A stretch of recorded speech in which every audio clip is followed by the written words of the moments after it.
નમસ્કાર, સંદેશ ન્યૂઝમાં આપનું સ્વાગત છે। બુલેટિન સાથે હું હિના। સૌપ્રથમ બુલેટિનમાં વાત કરીએ પહેલા આપને યાદ અપાવી દઉં, સ્થાનિક સ્વરાજની ચૂંટણીનું મતદાન 26 તારીખે યોજાવાનું છે અને મત આપવો એ આપણો અધિકાર છે, એટલે ચોક્કસથી મતદાન કરવા માટે જાજો। My vote my Gujarat. હવે સમાચારો પર નજર કરીએ તો સુરતમાં હવાલાકાંડને લઈને પોલીસ તપાસ કરી રહી છે। આકાશ મિશ્રા, અજય તિવારીની કરાશે પૂછપરછ। ક્રાઇમ બ્રાન્ચ અને આઈટી વિભાગે કરે છે પૂછપરછ। તો દિલ્હી હિમાંશુ પાહુજા હવાલાકાંડનો મુખ્ય સૂત્રધાર છે। હિમાંશુ પાહુજાના કેજરીવાલ સાથેના ફોટા પણ વાયરલ થઈ રહ્યા છે। આકાશ મિશ્રા પૂર્વ સ્વાસ્થ્ય મંત્રી સત્યેન્દ્ર જૈનનો પીએ છે। અજય તિવારી ગેરકાયદે ભંડોળનો મદદગાર હતો, તો મતદારોને રીઝવવાના નાણાં મોકલાયા હોવાની આશંકા સેવવામાં આવી રહી છે। 6 માસમાં 1.25 કરોડ મોકલ્યા હોવાનો ઘટસ્ફોટ થયો છે।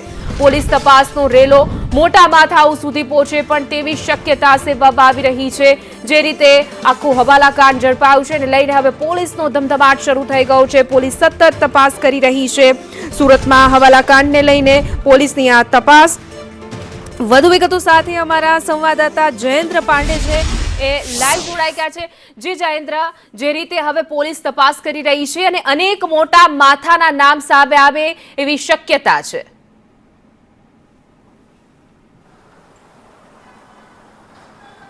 જી હિના, જે રીતે વાત કરવામાં આવે, સુરત ક્રાઇમ બ્રાન્ચ દ્વારા જે પ્રકારે ગતરોજ પ્રેસ કોન્ફરન્સ કરવામાં આવી હતી એ પહેલાથી જે સીસીટીવી વાયરલ થયા હતા કે જેમાં સુરત શહેરના મધ્યપુરા વિસ્તારમાં આવેલ ભવાની વાડ જે છે ત્યાંમાં હિરેન આકાશ જે આંગડિયા છે ત્યાંથી જે આમ આદમી પાર્ટીના કોઈક નજીકના નેતા જે છે કાં તો કોઈ કાર્યકર્તા આકાશ મિશ્રા અને જે તિવારી જે નામ સામે આવ્યા તે બેનને ઉજાળા સુરત શહેરના જે આ આંગડિયા પેઢી આવી તમે જોઈ શકો છો। અરવિંદભાઈ હિરેન ત્યાંથી જે છે તેમના દ્વારા હવાલાના પૈસા લેવામાં આવતા હતા અને અહીંથી તેમના દ્વારા જે છે કુલ છેલ્લા 4 થી 5 મહિનામાં તેમના દ્વારા કુલ 1 થી 1.5 કરોડ જેટલું, 1.25 કરોડ જેટલું ટ્રાન્ઝેક્શન કરવામાં આવ્યું હતું। અને ત્યારે સંદેશ ન્યૂઝની ટીમ મધ્યપુરા અરવિંદ હિરેનભાઈ આંગડિયા ખાતે પહોંચી છે કે આખા હવાલાનો વ્યવહાર અહીંથી કરવામાં આવતો હતો, પૈસા દિલ્હીથી મોકલવામાં આવતો હતો। ત્યારે ગત રોજ જે છે આ અરવિંદ હિરેનભાઈ આંગડિયા પેઢી છે તેમના માલિક પણ પોલીસે બોલાવ્યો હતો અને આકાશ મિશ્રાને પણ પોલીસે બોલાવ્યો હતો। પોલીસે બંનેનું નિવેદન લઈ તેઓને મોકલી આપ્યા હતા, પરંતુ હાલ સમગ્ર મામલે આમાં પૈસા ક્યાંથી આવતા હતા, આટલા પૈસા ક્યાં જતા હતા અને તે સમગ્ર મામલે ઇન્કમટેક્સ વિભાગ અને પોલીસ હવે ક્રાઇમ બ્રાન્ચ સાથે મળીને કામ કરી રહી છે। ફરી પરત તેઓની ઉલટ તપાસ થઈ શકે છે તેવી શક્યતાઓ જણાઈ આવે છે। એટલે ફરી પાછી હાલ તો પોલીસે જ્યારે 2 લોકોની પૂછપરછ કરી ત્યારે અજય તિવારીની પૂછપરછ નથી કરવામાં આવી, ત્યારે હવે એ જોવાનું રહ્યું આમાં પૂછપરછ કર્યા બાદ કયા મોટા નેતાના નામ સામે આવ્યું છે, સુરતથી પૈસા ક્યાં ક્યાં મોકલવામાં આવતા હતા, કોને આપવામાં આવતા હતા અને કઈ રીતે કરવામાં આવતું હતું। સમગ્ર મામલે હાલ સુરત ક્રાઇમ બ્રાન્ચ અને સુરત ઇન્કમટેક્સ વિભાગ દ્વારા તપાસનો ધમધમાટ શરૂ કરવામાં આવ્યો છે। જી બિલકુલ જયેન્દ્ર, સમગ્ર માહિતી આપવા બદલ આપનો આભાર। તો આ સમગ્ર ઘટના જે હતી એના સીસીટીવી સામે આવ્યા ત્યારબાદ આખો જે મામલો છે એક પછી એક તેમાં ખુલાસા થઈ રહ્યા છે। સુરતનું આ સમગ્ર હવાલાકાંડ જેમાં મોટા ખુલાસા અને અનેક મોટા માથા અને નેતાઓ હોઈ શકે એવી સંભાવના વ્યક્ત થઈ રહી છે। તો સુરતમાં હવાલાકાંડમાં મોટો ખુલાસો થયો છે। 6 મહિનામાં 1.25 કરોડનું ટ્રાન્ઝેક્શન થયું છે। આંગડિયા પેઢીથી હવાલાનો થતો હતો આ વ્યવહાર, તો દિલ્હીથી આવતા હતા હવાલાકાંડના સમગ્ર પૈસા।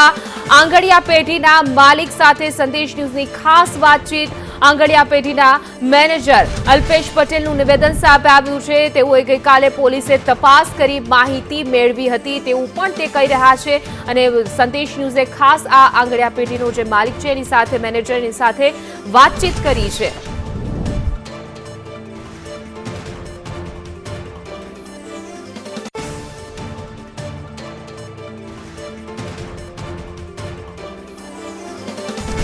સુરતમાંથી ગતરોજ જે પ્રકારે સુરતના આમ આદમી પાર્ટીમાંથી જે ફંડિંગનો મામલો સામે આવ્યો હતો તે ફંડિંગ સુરત શહેરના મધ્યપુરા વિસ્તારમાં આવેલ ભવાની પાટ છે, જે જૂના હિરેન આંગડિયા છે ત્યાંથી કરવામાં આવ્યા હતા। ત્યારે સંદેશ ન્યૂઝની ટીમ જે છે જ્યાં આ સમગ્ર હવાલા કૌભાંડનો પર્દાફાશ કરવામાં આવ્યો હતો, જ્યાં સીસીટીવી ફૂટેજ વાયરલ કરવામાં આવ્યા હતા અને ક્રાઇમ બ્રાન્ચની ટીમ પણ અહીં ત્રાટકી હતી। ત્યારે આ જ અરવિંદ હિરેનભાઈ આંગડિયા છે તો અહીંથી સમગ્ર જે છે જે પુરાવા જે છે પુરાવા જે છે સુરત ક્રાઇમ બ્રાન્ચને પ્રાપ્ત થયા હતા, જેમાં ખાસ કરીને જે આજ આંગડિયા પેઢીમાં આવતા હતા અને તેમના દ્વારા જે છે પૈસા છે આંગડિયાના તે લેવામાં આવતા હતા। જોઈ શકાય છે કે આ હિરેન આંગડિયા જે છે અહીંથી સમગ્ર જે છે તેઓ જે પૈસા છે તે પૈસા પ્રાપ્ત કરતા હતા અને અહીં તેઓ ખાસ કરીને વાત કરવામાં આવતા આપણે અંદર પણ જઈશું, અંદર પણ પૂછવાનો પ્રયાસ કરીશું કે અંદર જે છે અહીંથી જે તમે સીસીટીવી બતાવીશ કે અહીં જે આ લોકો જે છે તે પૈસા અહીંથી લેતા હતા કાં તો પછી આપણે આ બાજુ કહીએ કે આ જે સીસીટીવી છે અહીંથી આ સીસીટીવી સામે આવ્યા હતા અને અહીં ઊભા રહીને તેઓ પૈસા જે છે લેતા સ્વીકારતા સીસીટીવી સામે આવ્યા હતા. એમાં આ બાજુ જે છે અજય તિવારી ઊભા હતા અને આ બાજુ આકાશ મિશ્રા ઊભા હતા. તો સમગ્ર બાબતની વાત કરવામાં આવે ત્યારે પોલીસ દ્વારા જે ઇન્ટ્રોડક્શનમાં વાત સામે આવી છે ત્યારે આકાશ મિશ્રાને પોલીસે ગતરોજ બોલાવવામાં આવ્યો હતો, ત્યારબાદ આંગડિયા પેલિકના માલિકને પણ બોલાવવામાં આવ્યો હતો. જણાવશો કયા પ્રકારની જે છે પોલીસ દ્વારા જે નિવેદન લેવામાં આવ્યા હતા? પોલીસ દ્વારા નિવેદન લેવામાં આવ્યા હતા કે આ પેમેન્ટ આવ્યું હતું તમારું, ક્યાંથી આવ્યું હતું, એ વિગત હતી અમે બતાવી. અચ્છા, આપનું નામ જણાવશો અને કેટલા સમયથી આપણી પેઢી ચાલે છે? પેટી 10 વર્ષથી ચાલે. ઓકે. અને તમને ખ્યાલ પૈસા ક્યાંથી આવે છે? દિલ્હીથી પેમેન્ટ આવ્યું હતું. દિલ્હીથી. અને કેટલી વખત આ લોકો આવ્યા હતા પેમેન્ટ લેવા માટે? આકાશ મિશ્રા અને અજય તિવારી 3-4 વખત. 3-4 વખત. અલગ અલગ કેટલી વખત ટ્રાન્ઝેક્શન કર્યા છે? દર મહિને એક વખત એન્ટ્રી આવતી હતી. દર વખતે એટલે કેટલો રકમના શાસ્ત્ર? 10, 15, 20 લાખની એન્ટ્રી આવતી હતી. શું નામ બોલ્યા આપનું? અલ્પેશભાઈ. અલ્પેશભાઈ છે જેઓ આંગડિયા પેઢી સંભાળે છે, તેમને પણ પોલીસે ઇન્ટ્રોડક્શન માટે બોલાવ્યું હતું અને નિવેદન લઈને છે તેમને પરત કર્યા હતા, કારણ કે તેમનું કામ હતું જે પૈસા આપો તે પૈસા આપી દીધા. પરંતુ આ સમગ્ર મામલે હાલ હિરેન પહુજા છે અને તે ઉપરાંત આકાશ મિશ્રા અને અજય તિવારી તેમની હાલ ખાસ કરીને જે પહુજા છે એની અને અજય તિવારીની હાથ પૂછતાછ બાકી છે, ત્યારે આકાશ મિશ્રાની પૂછતાછ કરીને તેને પરત કરી દેવામાં આવ્યો હતો. હવે આ સમગ્ર મામલે સુરત ક્રાઇમ બ્રાન્ચ દ્વારા વધુ તપાસ કરવામાં આવી રહી છે અને તે બાબતે ઇન્કમટેક્સ વિભાગને પણ પોલીસે સાથે રાખી છે. એટલે મોટા ઘટસ્ફોટ થવાની શક્યતાઓ જણાવે કે આ પૈસા અહીંથી લઈને કયા કયા નેતા સુધી પહોંચવામાં આવતા હતા, કોને આપવામાં આવતા હતા, એ સમગ્ર બાબત જે છે પોલીસ તપાસ બાદ સામે આવશે. કેમેરામેન ભૂષણ ચૌધરી સાથે જયેન્દ્ર